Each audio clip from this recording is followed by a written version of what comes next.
سمیر خان صاحب کا سوال ہے، اسلام میں وکالت کی کیا حیثیت ہے؟ جی ہاں، وکالت بالکل یہ اسلامی شریعت کا حصہ ہے، اسی لیے اسلامک لاء کی جو کتابیں ہیں، جو فقہ کی کتابیں کہی جاتی ہیں، خواہ وہ عربی کی ہوں یا یہ کہ اردو کی ہوں، ان میں وکالت کے مسائل بھی بیان کیے جاتے ہیں۔ وکالت کہا جاتا ہے کسی جھگڑے میں، کسی معاملے میں دوسرے آدمی کی نیابت کرنا۔ آج کل کے زمانے میں چونکہ عام آدمی کورٹ میں پیش نہیں ہوتا تو اس کو اپنا کوئی لوئر یا وکیل بنانا پڑتا ہے تاکہ وہ عدالت میں اس کی طرف سے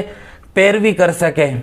لہذا اگر کوئی آدمی کسی صحیح اور سچے معاملے کی پیروی کرتا ہے اور اس پیروی کرتے ہوئے، وکالت کرتے ہوئے جھوٹ نہیں بولتا، یا یہ کہ کسی ناجائز مقدمے کی وکالت نہیں کرتا، کسی آدمی نے کسی زمین پر قبضہ کر لیا، پھر جب جھگڑے کی نوبت آئی تو اس نے اس ناجائز زمین کا کسی کو وکیل بنایا اور دوسرا آدمی وکیل بن بھی گیا، تو ایسی وکالت جائز نہیں ہوگی، چونکہ وہ ناجائز چیز کی وکالت کر رہا ہے۔ یا یہ کہ وکالت کرتے ہوئے جھوٹ بول رہا ہے تو یہ وکالت باعث گناہ ہوگی۔ لیکن اگر کوئی آدمی کسی صحیح اور سچے معاملے کی وکالت کرتا ہے اور اس پر اپنا معاوضہ بھی لیتا ہے اور اس میں جھوٹ نہیں بولتا، تو یہ اپنے دوسرے بھائی کی بھی خدمت ہوگی اور گویا مذہب اسلام کے احکام کو فالو کرنے کی وجہ سے ثواب کا بھی باعث ہوگی۔